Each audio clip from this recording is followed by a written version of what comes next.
Xo'p, bugungi videoda biz o'zimizni loyihamizni yaratishni ko'rib chiqamiz. Agar dasturlash bilmasangiz ham yaratishni o'rgataman.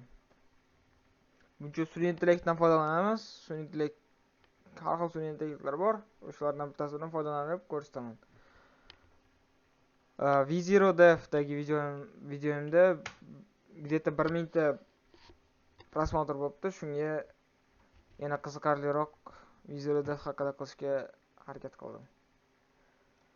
Bizga kerak bo'ladigan veb-sayt mana v0.app deb yozsalar kirgizadi. Keyin bu yerda registration field bo'ladi, o'zi mana ko'rsataman. Hozir ko'rsataman. Mana ishda sign up tugmasini bosasizlar. Birinchi kirganinglarda sizlarda shunaqa turadi. Sign up bosasizlar. Keyin o'sha nomeringlarni so'raydi. Nomerdan kod keladi, bo'ldi. Yoki Google orqali kirsanglar ham bo'ladi. Keyin tekinga 5 ta token beradi. Shu ham bemalol ishlatsanglar bo'ladi, yetadi bemalol. Hop, biz bugun bitta loyihani qilib ko'ramiz. Meni fikrimga hozir habit tracker keldi. O'sha odatlarni o'zi o'lchab turadigan loyiha. O'shani qilib ko'ramiz. Bizga V0dev kerak bo'ladi, lekin bunga yaxshi prompt bersangiz, yaxshi kod yozib beradi. Shuning uchun prompt yozish uchun ChatGPT dan so'raymiz. ChatGPT menga prompt yozib ber. Sun'iy intellekt kod yozib berishi uchun. Hozirdan tushuntirasizlar. Mana shu kod yozib berish uchun sun'iy intellektga prompt yozib berdingizlar. Mana prompt degani o'sha so'roq degani, so'rov. Keyin tushuntirasizlar qanaqa men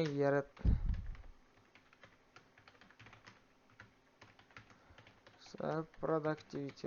Misol uchun sizlar qanaqadir bilmayman, moliyaviy savodxonlik haqida proyekt yaratmoqchisizlar. O'sha hammasini tushuntirasizlar. Nima qo'shish kerak bo'lsa, o'shani ham tushuntirsanglar, undan ham yaxshi yaratib beradi. Hozir men yuzaki ko'rsatib ketaman. O'zim loyiha ishlatganimda polniy plan qilib, backend, frontend hammasini qilib keyin boshlayman-da men. Lekin bu yerda hozir yuzaki ko'rsatib ketaman, lekin bu bilan ham zo'r natija qilsanglar bo'ladi.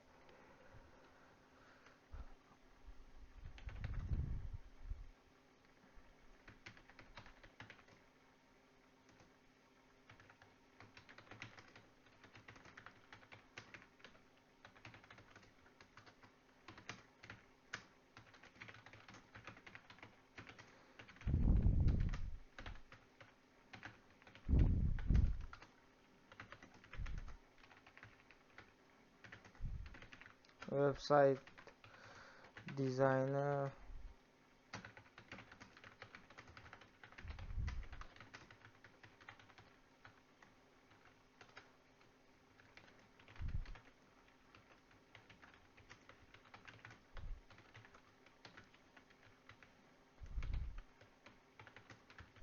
tushuntirib berasizlar, bo'ldi. O'zi yozib beradi.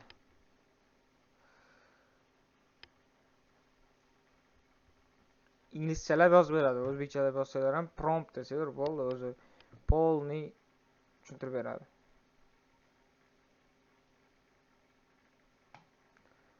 Endi buni olamiz. Shunday Ctrl C ni bosamiz.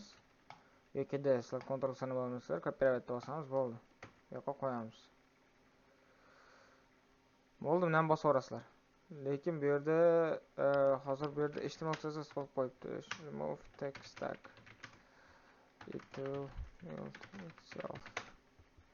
Hozir HTML CSS JavaScript yozinglar, o'zingizlar kodinglarga o'tkazmoqchi bo'lsanglar, lekin men maslahat beraman Reactda yozdirishdi. Reactda chunki o'zi React kompaniyasidan versiyalar uchun chiqarilgan.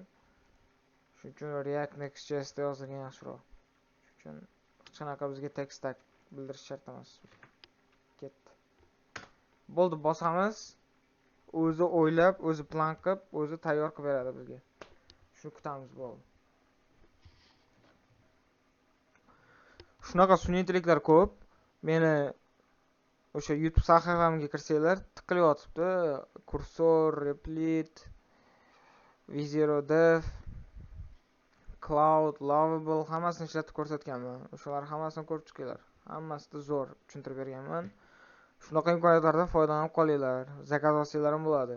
O'zim ham zakaz oldim. Agar sizlarga ham veb-sayt kerak bo'lsa, aloqaga chiqib olinglar. Telegram qoldirib qo'yaman.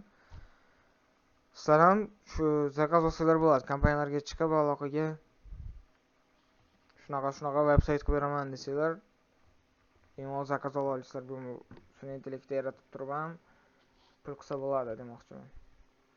Bemalol rivojlansanglar bo'ladi. Shu foydalanib qolinglar hozir imkoniyat ko'pligidan. Bo'ldi, hozir kodini tushuntirib beraman sizlarga. Qanaqa kod yozayotganini ham ko'rib tursa bo'ladi. O'tkazmayapti, hozir qurib bo'lsin ko'rsatar ekan.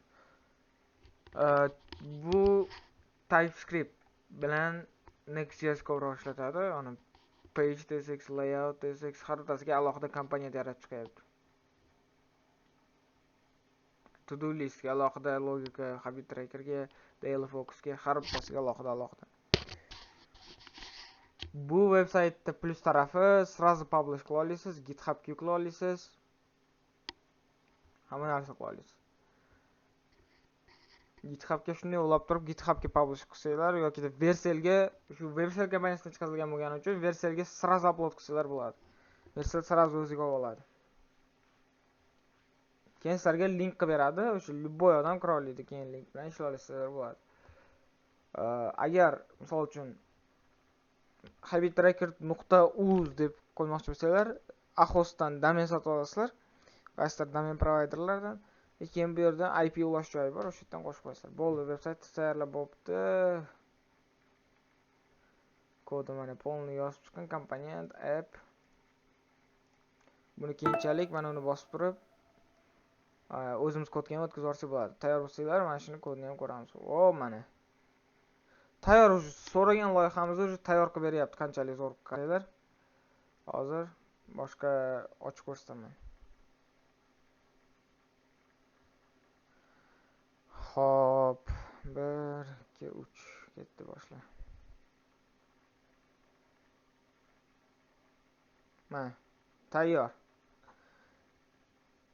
Mana sizlarga o'zingizlarga to'g'rilab olsanglar ham bo'ladi, ko'ryapsizlarmi? Qancha o'zingizga, misol uchun, odat yaratib shakllantirishni o'rgatib qo'yapti mana. 0% bajarding deyapti, 33% bajarding, 100% bajarib qo'yding, молодец deyapti. Mana qo'shaverasizlar, bemalol, add habit, misol uchun, ertalab yugurish qo'shmoqchisizlar. Xo'p, qaysi? Haftasiga bir martami, oyiga bir martami kunlik ketdi, bo'ldi. Qo'shildi mana ertalab yugurish. Bugun bajarildi, bo'ldi. Bitta bir kundan beri bajaryapsan deyapti. Mana weekly review. Haftalik review yozdim mana. 30 minut o'qidim desanglar, mana 8-kun ketdi. Bu yerda to do list ketdi. Bu yerda bilmadim. Uyga vazifani bajarish bo'lishi mumkin. Uyga vazifa. O qanchalik muhim bu zadaniya deyapti. Misol uchun, uncha kerak emas hozir menga deyapsiz. O'z personalda bo'lsamiz, keyingi haftagacha bajarishim kerak. Bo'ldi. Yaqin qoldimi? Bo'ldi. Bosaveramiz. Bajargan bo'lsanglar. Chotki mana o'zingizlarga moslashtirib, mana grafik ham qilib beryapti mana shu yerda. Agar bir narsasi yoqmagan bo'lsa, misol uchun to'g'rilashda aytsanglar, make it dark desanglar bo'ldi. Qoralashtirib ham beraveradi. Sizlar prosta foydalanishni boshlanglar. Agar savollar bo'lsa, kommentariyda yozinglar, hammasiga javob beraman. 100% agar Telegramdan ham aloqaga chiqsanglar bo'ladi. Men bu sohada ancha tajribaliman. Mana shu 1 yildan beri mana shu sun'iy vibe coding ichida yuribman. Bemalol ishlasak bo'ladi. Hammaga rahmat. Obuna bo'lish esingizlardan chiqmasin. Mana shunaqa videolarni ko'p qo'yib turaman. Foydali esingizlardan chiqmasin. Dasturchilar va dastur uchun dasturlashni boshlamoqchi bo'lganlar uchun hammasiga foydali. Obuna bo'lib qo'yish esdan chiqmasin. Mana hozir oxirgisini ko'rsataman. Shu bilan video tugatamiz. Mana qora qilib ber dedim, qora qilib berdi o'zi. Ko'ryapsizlarmi? Qanchalik mazza. Agar qo'lda qilmoqchi bo'lsanglar, har bitta komponentga o'sha orqasiga fon berib, nimalarda oq qilib, color berib, CSS da o'tirar deylar. Bu yerda bo'ldi, tayyor. Foydalanish kerak. Hammaga rahmat, sog' bo'linglar. Obuna bo'lish, kommentariy yozish, like bosish esdan chiqmasin.